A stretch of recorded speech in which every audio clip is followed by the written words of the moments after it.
Hello students, कैसे हो आप सभी। उम्मीद करती हूँ बहुत अच्छे होंगे और बहुत ही मन लगाकर अपनी पढ़ाई कर रहे होंगे। मैं प्रिया स्वागत करती हूँ आपका आपके अपने यूट्यूब चैनल प्री 10 क्लासेस में, जहाँ पर आज हम पढ़ रहे हैं क्लास 10th का साइंस का चैप्टर नंबर 5। चैप्टर का नाम है जैव प्रक्रम। मतलब आज की क्लास में हमारी बायोलॉजी स्टार्ट हो चुकी है और इस चैप्टर का पार्ट नंबर फर्स्ट मतलब पहली ही वीडियो है इस चैप्टर की। और मैंने आपको जैसे कि पहले बताया था पिछली वीडियो में कि आज के दिन हम क्या पढ़ने वाले हैं, बायोलॉजी का इंट्रोडक्शन। तो मैं आपको बायोलॉजी का इंट्रोडक्शन बता रही हूँ। आपकी क्लास में कितने चैप्टर है बायोलॉजी के जनक कौन है, ये सब कुछ चीजें हम पढ़ेंगे और फिर आगे आपका चैप्टर स्टार्ट करेंगे। तो जैसे कि हमारा जीव विज्ञान है, जीव विज्ञान में आपके कितने चैप्टर है? 4 चैप्टर है। कितने चैप्टर आपके कोर्स में? 4। मतलब 10th क्लास में बायोलॉजी के केवल हमारे 4 चैप्टर है। ये पहला चैप्टर है जैव प्रक्रम। जैव प्रक्रम में हम क्या पढ़ेंगे? जीवों के बारे में पढ़ेंगे, वे श्वसन कैसे करते हैं और भोजन का पाचन किस तरीके से करते हैं, ये सब चीजें पढ़ेंगे जीवों के बारे में। तो जैव प्रक्रम हो गया पहला। दूसरा आता है नियंत्रण एवं समन्वय। तीसरा आता है जीव जनन कैसे करते हैं, तो इसमें प्रजनन के बारे में पढ़ेंगे हम। नंबर 4 है हमारा अनुवांशिकता एवं विकास। तो हमारे बायोलॉजी के केवल 4 ही चैप्टर अब रह गए कोर्स में, तो आपको केवल ये 4 चैप्टर ही पढ़ने हैं। तो जैसे कि आपको एक बेसिक क्वेश्चन पता होने चाहिए पहले। जैसे कि मैंने आपको कुछ बेसिक क्वेश्चन लिख दिए हैं। जैसे कि बायोलॉजी के जनक कौन है, तो बायोलॉजी को हिंदी में क्या कहते हैं हम? जीव विज्ञान। और जीव विज्ञान को इंग्लिश में क्या कहते हैं? बायोलॉजी। तो बायोलॉजी के जनक कौन है? अरस्तु। तो भाई बायोलॉजी है, बायोलॉजी के 2 पार्ट में डिवाइड किया गया है, एक तो जीव विज्ञान और एक वनस्पति विज्ञान। मतलब एक जियोलॉजी और एक होती है बॉटनी। तो जो हमारा जीव विज्ञान है उनके जनक भी कौन है? अरस्तु। और जो हमारा वनस्पति विज्ञान होता है उसके जनक कौन है? थियोफ्रेस्टस। तो आप इन्हें कैसे याद रख सकते हो? जैसे जो वनस्पति विज्ञान है, वनस्पति मतलब जंगलों में होती है, तो जंगलों में जैसे फॉरेस्ट है, तो इसी तरीके से नाम आ जाएगा आपको थियोफ्रेस्टस। तो मैंने इसी तरीके से याद किया हुआ है, आप भी इसी तरीके से याद कर सकते हैं। और जो आपके बायोलॉजी के जनक भी अरस्तु कहलाएंगे, जीव विज्ञान के जनक भी अरस्तु कहलाएंगे। आपके सिलेबस में केवल 4 चैप्टर है। तो आज हम कौन सा चैप्टर स्टार्ट करने वाले हैं? जैव प्रक्रम। तो उम्मीद करती हूँ ये बेसिक क्वेश्चन आपको समझ आ गए होंगे। इसको भी मतलब आप नोट कर लीजिए यहाँ तक, ये क्वेश्चन इंपॉर्टेंट है। और आपके कितने चैप्टर है, फिर हम आगे अभी कंटिन्यू करेंगे।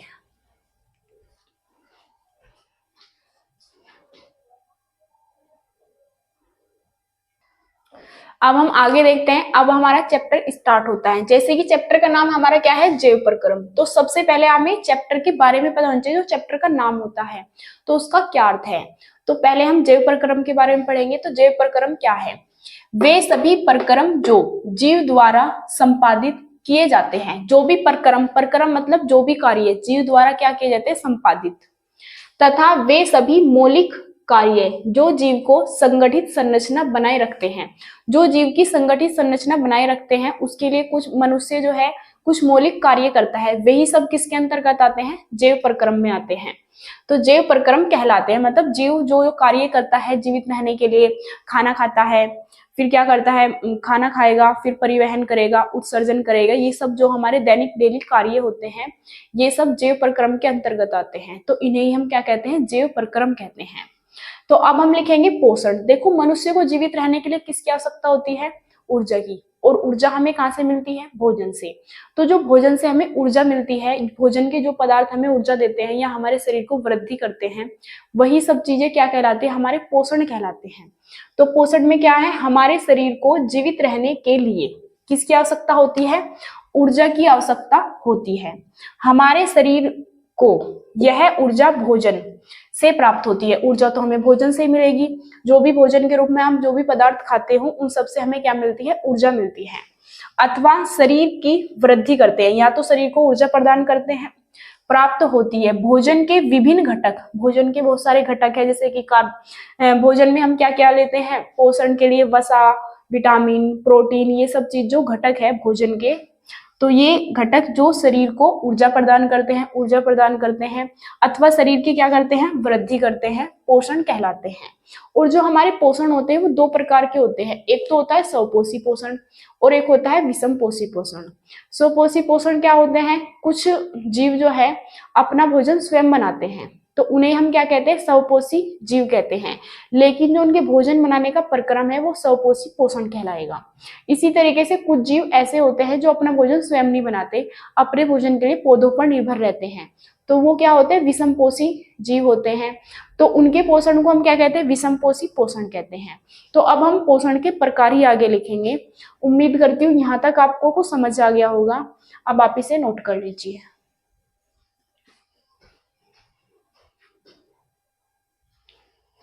अब हम आगे देखते हैं पोषण के प्रकार। तो जैसे कि मैंने आपको बताया था, पोषण हमारे दो प्रकार के होते हैं, एक तो स्वपोषी पोषण और एक होता है विषमपोषी पोषण। तो उसके बारे में हम लिखते हैं। तो हम लिखेंगे पोषण दो प्रकार के होते हैं, दो प्रकार के होते हैं। नंबर फर्स्ट लिखेंगे हम स्वपोषी पोषण। तो स्वपोषी पोषण क्या होते हैं, कुछ जीव सरल अकार्बनिक पदार्थों व कुछ बाह्य पदार्थों द्वारा अपना भोजन स्वयं बना लेते हैं। तो उनके पोषण की विधि हमारी क्या कहलाती है, स्वपोषी पोषण। तो इसमें हम लिखेंगे अपना भोजन स्वयं कौन बनाते हैं, हरे पौधे प्रकाश संश्लेषण क्रिया द्वारा अपना भोजन बनाते हैं, तो उसी को हम स्वपोषी पोषण कहते हैं। तो इसमें हम लिखेंगे कुछ जीव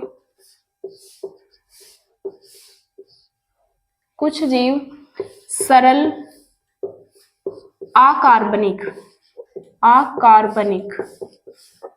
सरल अकार्बनिक तथा बाह्य पदार्थों द्वारा अपना भोजन स्वयं बना लेते हैं, स्वयं बना लेते हैं। और इस तरीके से भोजन बनाने की प्रक्रिया को हम प्रकाश संश्लेषण कहते हैं। कल हम पढ़ेंगे अगली वीडियो में ही। तो पदार्थ अपना भोजन स्वयं बना लेते हैं। भोजन बनाने की यह विधि स्वपोषी पोषण कहलाती है, या पोषण की यह विधि बना लेते हैं स्वपोषी जीव कहलाते हैं, स्वपोषी जीव कहलाते हैं।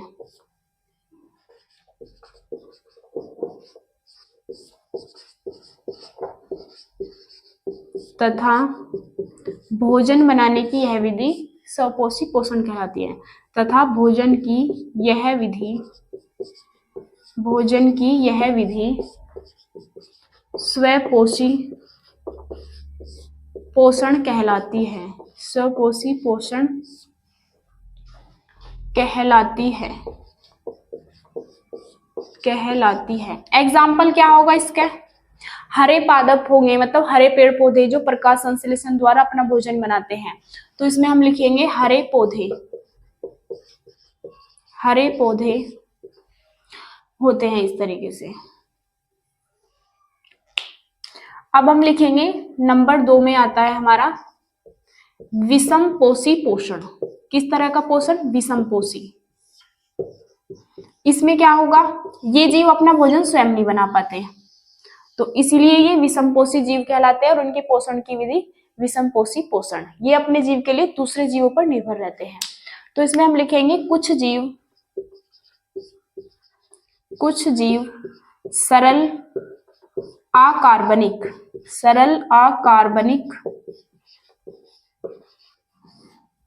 तथा बाह्य पदार्थों द्वारा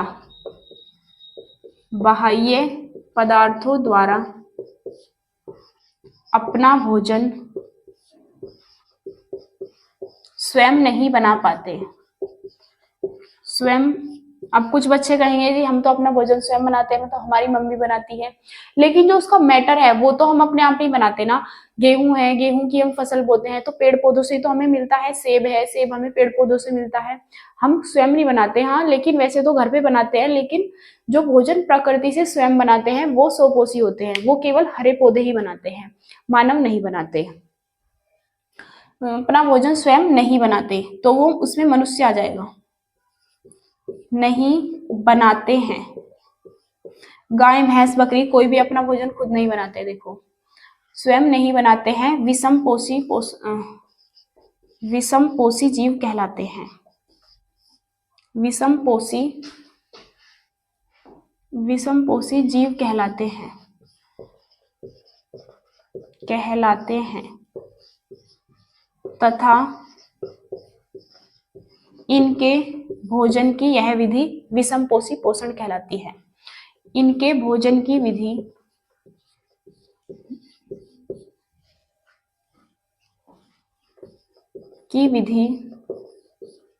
विषम पोषी पोषण कहलाती है।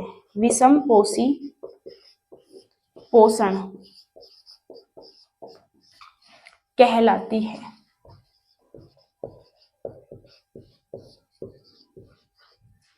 तो उम्मीद करती हूँ यहाँ तक आपको समझ आ गया होगा। अब आप इसका स्क्रीनशॉट लेके नोट कर लीजिए, और हाँ, इसका एग्जाम्पल भी लिखिए। एग्जाम्पल में लिख लीजिए मानव। ये हमारे क्या है, विषमपोषी जीव है। तो अगर मतलब समझ आ गया होगा, अब आप इसे नोट कर लीजिए। और अगर आप हमारे चैनल पर नए आए हो तो प्लीज चैनल को सब्सक्राइब जरूर कर लीजिए। आज से हमारी बायोलॉजी स्टार्ट हो चुकी है। पार्ट नंबर 1 पहली वीडियो हो चुकी है। कल को हम पार्ट नंबर 2 पढ़ेंगे। बहुत कम वीडियोस बनाऊंगी मैं बायोलॉजी की, बहुत मेन पार्ट ही पढ़ाऊंगी केवल। आपके पेपर में बिल्कुल वही मिलेगा, केवल वही आपको पढ़ के जाना है।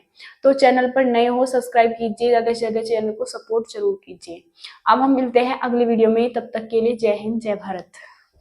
अब आप नोट कर लीजिए।